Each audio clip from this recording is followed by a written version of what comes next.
Thank you. Thank you. Next, Honorable Minister Sri G. Kishan Reddy ji. आदरणीय अध्यक्ष जी, मैं Telugu state Telangana से आता हूं, इसलिए आपका अनुमति से मैं तेलुगु में बात करना चाहता हूं। మనకందరికీ తెలుసు, సుదీర్ఘమైనటువంటి పోరాటం తర్వాత తెలంగాణ రాష్ట్రము విడిపోవడం జరిగింది. ఆ రోజు కాంగ్రెస్ పార్టీ 1969లో మరి 369 మంది విద్యార్థులను తుపాకులతో కాల్చి చంపింది, జై తెలంగాణ అన్నందుకు. ఆ తర్వాత ఇటీవల జరిగినటువంటి చివరి దశ పోరాటంలో కూడా 1200 మంది తెలంగాణ ప్రజలు ఆత్మ బలిదానంతో తెలంగాణ వచ్చింది. చివరకు తెలంగాణకు సంబంధించినటువంటి 4 కోట్ల మంది ప్రజలు కాంగ్రెస్ పార్టీ ప్రభుత్వం మెడలు వంచి తెలంగాణ తెచ్చుకున్నారు. కానీ దురదృష్టం ఏంటంటే తెలంగాణ వచ్చిన తర్వాత కాంగ్రెస్ పార్టీ ప్రభుత్వము లేక ఆంధ్రప్రదేశ్ రాష్ట్రంలో కూడా మరి మనతో విడిపోయినటువంటి ఆంధ్రప్రదేశ్ రాష్ట్రము తెలంగాణ అన్నదమ్ముల్లాగా ఒక పోటీ తత్వంతో ఆరోగ్యకరమైనటువంటి వాతావరణంలో 2 రాష్ట్రాలు అభివృద్ధి చేసుకోవాల్సిన అవసరం ఉండింది. కానీ దురదృష్టం ఏంటంటే ఈ రోజు వరకు కూడా అమరావతి రాష్ట్ర రాజధాని అని చెప్పుకునేటువంటి పరిస్థితి లేకుండా ఈరోజు అక్కడ ఉన్నటువంటి పరిస్థితి రావడము, ఆంధ్రప్రదేశ్ ప్రజలు మా రాష్ట్రం ఆంధ్రప్రదేశ్, మాకు స్టేట్ క్యాపిటల్ లేదు అని చెప్పుకునేటువంటి పరిస్థితి రావడము చాలా దురదృష్టకరం అని చెప్పి ఈ సందర్భంగా మనవిస్తున్నాను. అంతేకాకుండా అధ్యక్ష, ఈరోజు బిల్లు మాట్లాడుతూ కొంతమంది కాంగ్రెస్ పార్టీ సంబంధించినటువంటి సభ్యులు మాకు ఎయిర్పోర్ట్ లేదని చెప్తా ఉన్నారు. ఎవరి పాపం అని అడుగుతా ఉన్నాను. ఆంధ్రప్రదేశ్లో 8 ఎయిర్పోర్ట్లు ఉన్నాయంటే ఆ రోజు కాంగ్రెస్ పార్టీ ఏర్పాటు చేసింది. మరి ఈరోజు తెలంగాణలో ఒకే ఒక ఎయిర్పోర్ట్ ఉన్నదంటే మరి ఎవరు పొరపాటు అడుగుతున్నాను. భోగాపురంలో ఇటీవల మోడీ గారు వచ్చిన తర్వాత మరి అద్భుతమైనటువంటి ఎయిర్పోర్ట్ వచ్చింది. విశాఖపట్నంలో ఎయిర్పోర్ట్ గతంలో ఉంది, రాజమండ్రిలో ఉండింది, తిరుపతిలో ఉన్నది, అదేవిధంగా మరి పుట్టపర్తిలో ఉంది, కడపలో ఉంది, కర్నూలులో ఉంది.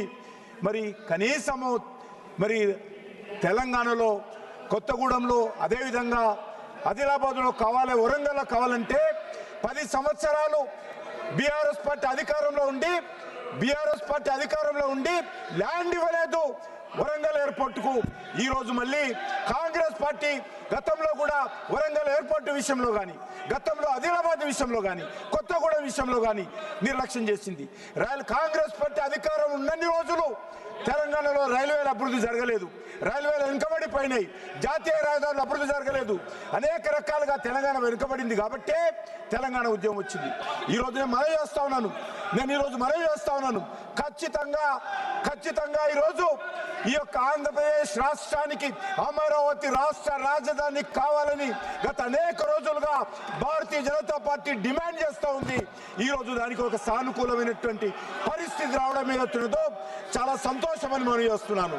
అంతేకాకుండా అన్నదమ్ముల్లాగా ఈ రెండు రాష్ట్రాలు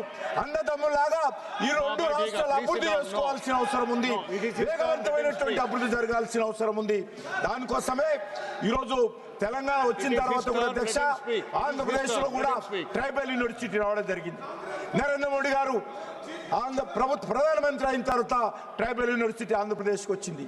అంతేకాకుండా ఈరోజు ఆంధ్రప్రదేశ్ లో అనేక రకాల అభివృద్ధి కార్యక్రమాలు జరుగుతూ ఉన్నాయి.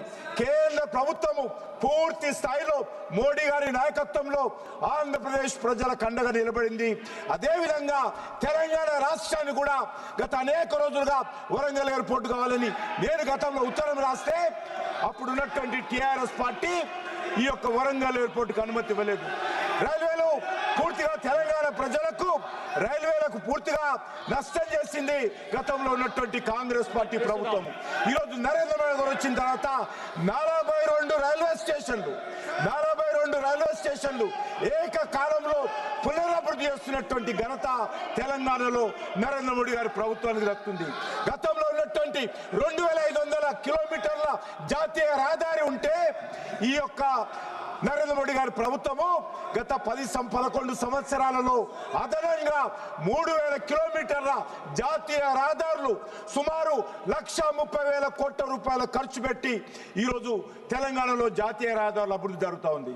కాబట్టి మనం చేస్తా ఉన్నాను, తెలంగాణలో అటు కాంగ్రెస్ పార్టీ ఇటు ఆంధ్ర రాష్ట్రంలో కాంగ్రెస్ పార్టీ నిర్లక్ష్యం చేసింది కాబట్టి ఈరోజు ఈ రెండు రాష్ట్రాలలో కూడా నరేంద్ర మోడీ గారు వచ్చిన తర్వాత అభివృద్ధి జరుగుతూ ఉంది. నేను తెలంగాణ ప్రజల తరఫున ఆంధ్ర రాష్ట్రానికి సంబంధించినటువంటి అమరావతి ఏర్పాటుకు మనస్ఫూర్తిగా మద్దతు ఇస్తా ఉన్నాము. ఖచ్చితంగా అమరావతి కూడా అభివృద్ధి జరగాలి, క్యాపిటల్ కూడా అభివృద్ధి జరగాలి. తెలంగాణ కూడా ఈరోజు గతంలో 10 సంవత్సరాలు బీఆర్ఎస్ పార్టీ కుటుంబం దోచుకుంటే ఈరోజు ఆర్ఆర్ ట్యాక్స్ పేరుతో కాంగ్రెస్ పార్టీ తెలంగాణను దోచుకుంటుంది. దీని నుంచి ఈరోజు తెలంగాణ ప్రజలు జాగృతం కావాల్సిన అవసరం ఉంది. ఏ లక్ష్యం కోసమైతే తెలంగాణ తెచ్చుకున్నారో 4 కోట్ల మంది ప్రజలు ఆ లక్ష్యం నెరవేరడం లేదు. ఆ రకంగా తెలంగాణలో కూడా కాంగ్రెస్ పార్టీ గతంలో అలవాటులాగా తెలంగాణ దోపిడీ చేస్తూ ఉంది. ఈరోజు తెలంగాణ ఏర్పడిన తర్వాత అప్పుల రాష్ట్రంగా మార్చేశారు. ఎంతో సదుద్దేశంతో తెలంగాణ ప్రజలు పోరాటం చేస్తే ఆ పోరాటం ఈరోజు నవ్వుల పాలు చేసే విధంగా వ్యవహరిస్తా ఉన్నారు. కాబట్టి ఈ తెలంగాణను కాపాడుకోవాల్సిన అవసరం ఉంది.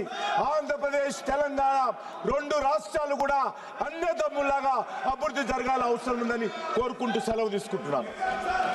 माननीय डॉक्टर श्रीकांत शिंदे जी।